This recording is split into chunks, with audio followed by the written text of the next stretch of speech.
Hey, pernah nggak sih kalian bertanya-tanya gimana caranya Islam bisa sampai ke Nusantara? Ternyata jawabannya seru banget loh. Yuk kita bahas bareng.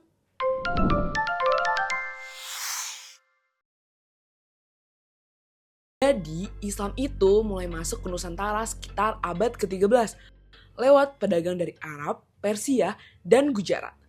Kok bisa? Bisa, karena posisi Nusantara yang strategis banget di jalur perdagangan antara Asia Timur dan juga Barat membuat Nusantara itu jadi kayak rest area favorit para pedagang. Dan mereka itu nggak cuma bawa rempah-rempah, tapi juga ngenalin Islam ke warga lokal. Caranya damai banget, lewat hidup yang jadi contoh. Kejujuran dan ngobrol santai sama warga lokal itu bikin mereka jadi penasaran, apa sih itu Islam? Ibaratnya mereka ini pedagang sekaligus influencer pada zaman dulu. Nah, pelabuhan besar kayak Barus di Sumatera, Gresik di Jawa, dan Malaka di Semenanjung Malaya itu jadi titik awal penyebaran Islam. Dan di abad ke-13, Islam itu mulai diterima para penguasa-penguasa lokal. Salah satunya Samudra Pasai di Aceh. Kerajaan Islam pertama di Indonesia yang didirikan Sultan Malik As-Saleh. Di Jawa, penyebaran Islam itu makin kencang di abad ke-15 berkat yang namanya Wali Songo, 9 ulama keren yang pinter banget. Mereka itu ngenalin Islam lewat budaya-budaya lokal kayak wayang kulit dan juga seni tari. Nah, jadi Islam itu masuk pelan-pelan tanpa menghapus budaya-budaya asli kita. Cerdas banget kan? Samudra Pasai, kerajaan Islam pertama di Nusantara yang didirikan di Aceh pada tahun 1267 oleh Sultan Malik As-Saleh. Kerajaan ini jadi pusat perdagangan internasional dan penyebaran Islam di bawah Sultan Mahmud Malik Az-Zahir. Sayangnya, Samudra Pasai ini runtuh di awal abad ke-16 akibat serangan Kesultanan Aceh dan melemahnya perdagangan. Tapi peninggalannya kayak makam Sultan Malik As-Saleh dan juga koin dirham itu masih bisa kita temuin sampai sekarang. Selain Samudra Pasai, ada juga nih yang namanya Kesultanan Demak. Kerajaan Islam pertama di Pulau Jawa. Didirikan pada akhir abad ke-15 oleh Raden Patah setelah Majapahit melemah. Dan ini merupakan raja-raja Demak yang pernah berkuasa.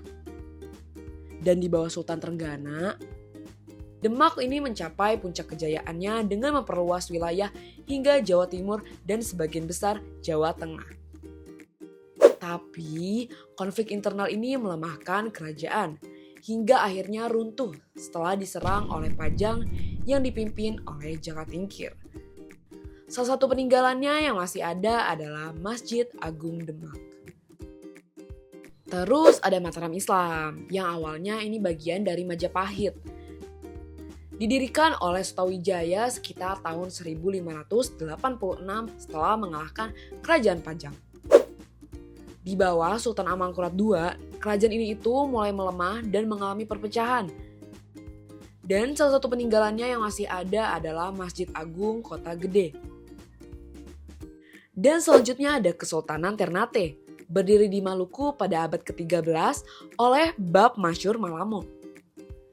Awalnya terpengaruh agama Hindu-Buddha melalui perdagangan dengan Jawa. Setelah Islam menjadi agama resmi, Sultan Zainal Abidin itu menjadi sultan yang pertama. Dan sementara Sultan Babulo itu dikenal karena keberhasilannya mengusir Portugis pada 1575. Nah, kekuasaan Ternate ini mulai melemah akibat persaingan dagang dan tekanan dari kolonial Belanda.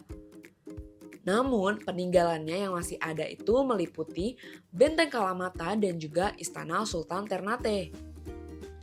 Dan selanjutnya ada Kesultanan Tidore, berdiri pada tahun 1486. Dengan Muhammad Nakil sebagai raja pertama setelah Islam masuk melalui jalur perdagangan. Dan di bawah Sultan Nuku, Tidore itu berhasil mencapai kejayaan dengan menyatukan Ternate dan Tidore serta mengusir Portugis dari Maluku. Nah, tapi kekuasaan Tidore itu melemah akibat tekanan dari kolonial Belanda. Namun peninggalannya yang masih ada itu meliputi Benteng Torre Tahula dan Istana Kadatokie. Dan selanjutnya ada Kesultanan Banten. Didirikan oleh Maulana Hasanuddin itu sekitar tahun 1552.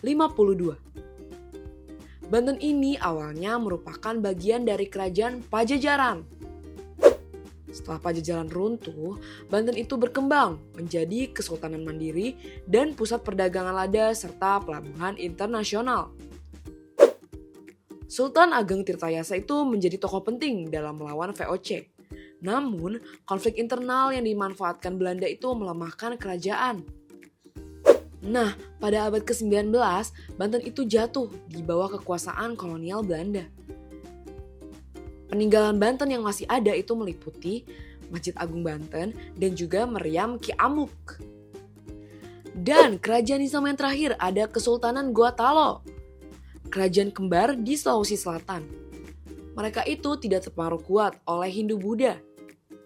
Nah, Islam itu diterima mereka itu melalui dakwah ulama dengan Sultan Alauddin itu sebagai raja pertama mereka yang menjadikan Islam dasar pemerintahan. Dan di bawah Sultan Hasanuddin, Gotalo itu mencapai puncak kejayaan. Namun melemah setelah perjanjian Bungaya dengan VOC pada 1667. Peninggalan yang masih ada meliputi Istana Bala Lampoa dan Masjid Katangka. Tapi penyebaran Islam itu nggak cuma soal agama loh. Banyak banget perubahan besar yang kita rasain sampai sekarang. Misalnya, sistem pemerintahan, sosial, ekonomi, dan budaya yang masih kita rasain sampai sekarang. Contohnya, Kesultanan Yogyakarta yang jadi daerah istimewa dan hukum Islam yang diterapin buat beberapa hal, kayak pernikahan dan juga zakat. Nah, pada masa Islam juga itu masyarakat dibagi-bagi menjadi beberapa lapisan, kayak bangsawan, ulama, pedagang, dan juga rakyat biasa. Nah, tapi yang keren, nilai-nilai Islam itu ngenalin konsep kesetaraan, di mana semua orang itu dianggap sama di hadapan Tuhan. Dahulu itu ulama itu menjadi tokoh panutan buat masyarakat pada saat itu. Dan bisa dilihat sampai sekarang, tokoh ulama masih dihormati. Dan nilai-nilai kesetaraan dalam Islam itu tetap jadi dasar kehidupan sosial di Indonesia. Nah, selain itu, sistem ekonomi Islam kayak zakat, wakaf, sama sedekah itu mulai diterapin buat mendukung kesejahteraan sosial. Bahkan beberapa kerajaan itu bikin mata uangnya sendiri. Sampai sekarang, sistem ekonomi berbasis syariah juga terus berkembang di Indonesia. Misalkan, lewat bank syariah dan pengelolaan zakat yang udah dikelola secara modern. Contoh lagi, seni kaligrafi, musik Islami, dan tradisi kayak perayaan Maulid Nabi itu jadi bukti asimilasi untuk budaya ini. Bahkan, bahasa Melayu itu dulu jadi bahasa dakwah dan perdagangan, yang akhirnya berkembang dan jadi cikal bakal bahasa Indonesia yang kita pakai sekarang. Dan dalam arsitektur, masjid-masjid kayak Masjid Agung Demak itu nunjukin perpaduan antara gaya lokal dan juga Islam. Jadi, masa kejayaan Islam di Nusantara itu nggak cuma ninggalin sejarah, tapi juga banyak banget warisan yang kita bisa nikmatin sampai sekarang. Gimana? Udah nggak penasaran lagi kan? Sampai jumpa di video selanjutnya.